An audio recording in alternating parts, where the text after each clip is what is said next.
This is Tyler Verhoff presenting EDL 852 Module 12 Case Study. Section 1. Summarize the case and establish the facts. The setting of this case study takes place in a rural community in the school district. The district is called Lightville Community School District. The school systems has two school buildings, one serving the elementary grades K through 6 and the other building that houses the 7th through 12th graders and it's a junior and senior high school combined. The population of this community and school is increasing vastly, growing at a 2% increase each year because it's like by a big city. The two buildings are getting crowded, and there was a school board meeting pushing for a third school to be built, which would house grades 6 through 8, creating a new junior high school for the district. After the hiring process, the board decided to hire me to be the principal. I am from a suburban district and have experience there as an assistant principal.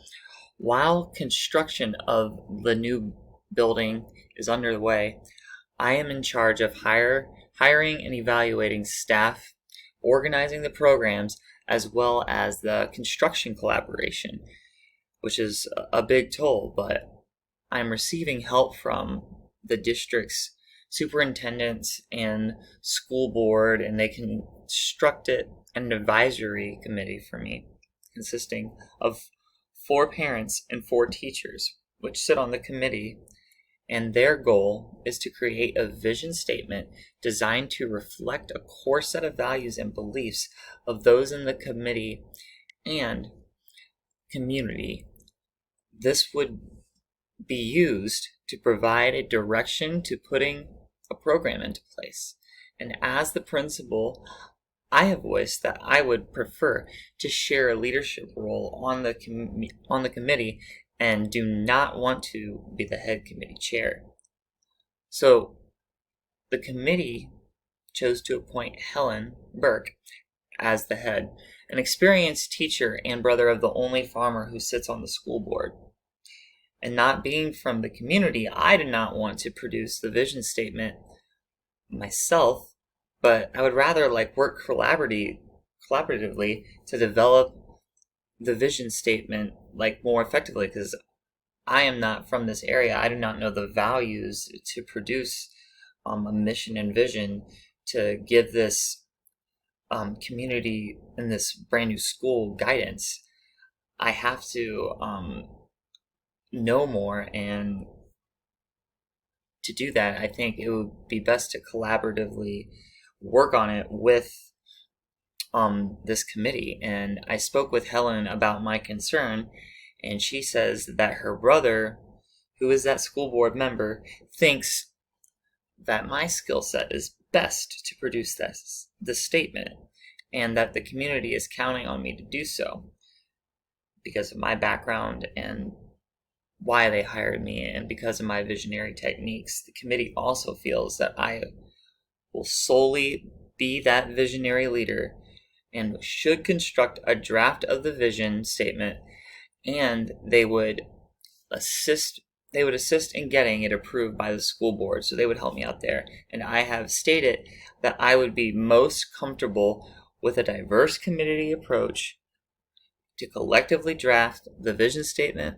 However, the committee ultimately voted for me to do that draft statement and present it to the advisory committee soon. And if the committee approves, they will submit it to the school board. And then we go on to section 2, reporting any legal or ethical issues. In terms of legal issues, from what I can tell, there are no legal issues in this case. There is a couple ethical issues. So looking at ethical issues, then Helen is kind of stern with her opinion, very bold onto what she wants to happen. I feel like she is listening to her brother and letting her brother influence her due to his politics and farming. And no one on the board, not even myself, challenges her. Community members holding back comments and feelings who are sitting on the board. They've been very quiet, other than Helen. So I am not getting anything and can't do anything with what they're giving me. So I just need more participation from them.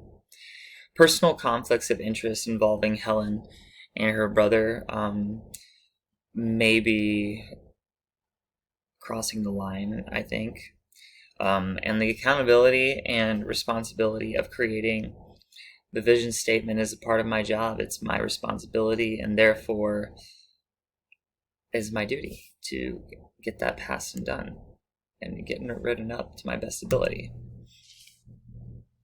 Section 3. Synthesize exactly what has happened. The advisory committee members have voted that I write the new school vision statement. As I am the administrator, my background as a visionary and suburban school assistant principal is why they hired me, and it is my professional responsibility to develop the mission and vision statement alone. Section 4. Synthesize the facts. People, place, and program are the three categories that we're going to be looking into.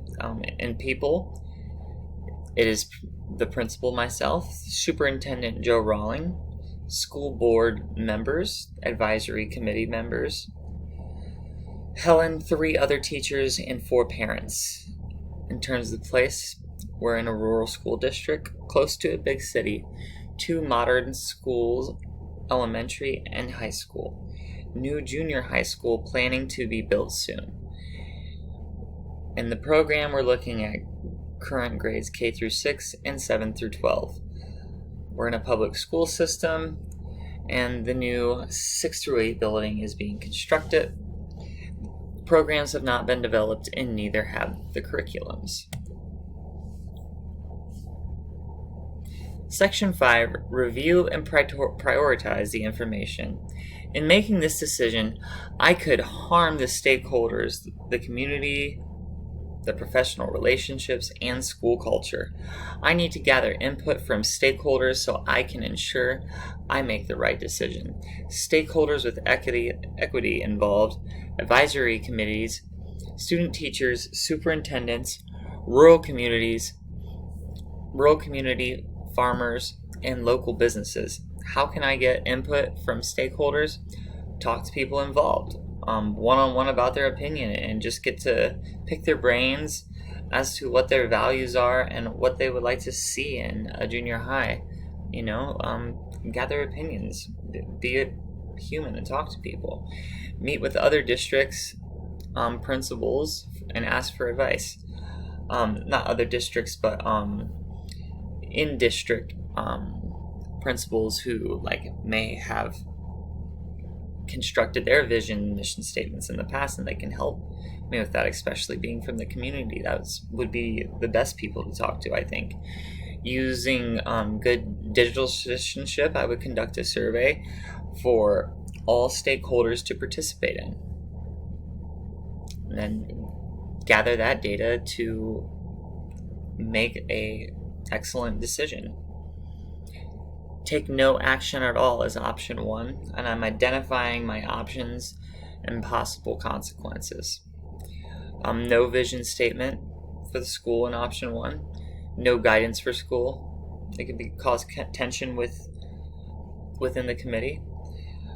Failure to perform my administration duty would also be a consequence. Looking at the second option that I thought of is work on writing vision statements without the input of the committee, and the consequences would be disapproval of the board. It's just a singular vision, no reflection of community values, and lack of leadership on my part, and not doing my job to my best ability. I think option 3 ultimately would allow me to comfortably write the vision statement to my best ability. After analyzing and collecting data and input from my community stakeholders, I would use knowledge to craft the vision statement. The consequences would be nobody wants to voice their opinion and little participation in survey. Section 7. Evaluate your options. take no action at all. Failing the community is my cons. No guidance for the community in school. Committee disapproval, superintendent disapproval, and it would look really bad on me. Option 2, pros and cons. Completion of vision statement would be done. The work is done. Pleases committee members. Not too many good options. It's not providing guidance. I can't do it in my best ability. So option 3, after analyzing and collecting data and input from the community stakeholders, I'm going to use knowledge to craft the vision statement. And the pros of this is it's going to be the most effective way to personally write a vision, and my stakeholders and vision values are represented, and it provides guidance for the school that aligns with personal values and my leadership philosophy. And the cons, nobody wants to voice their opinion, and I think people will ultimately talk more. In section 8, I'm choosing the best option, and that option is option 3. After the careful consideration of weighing out all of the potential outcomes, I feel it is best to go forward and put option 3 into action. With the input and data collected from the stakeholders, I feel with this information, I can effectively develop a vision statement that represents the values and goals of the community and provide helpful guidance to the school. I will pitch the idea to the advisory committee and ask for their help in collecting the data. After, I will produce a rough draft using the results. Finally, I will present it to the committee and ask for their critique and collaborate to reach the perfect mission and vision statement.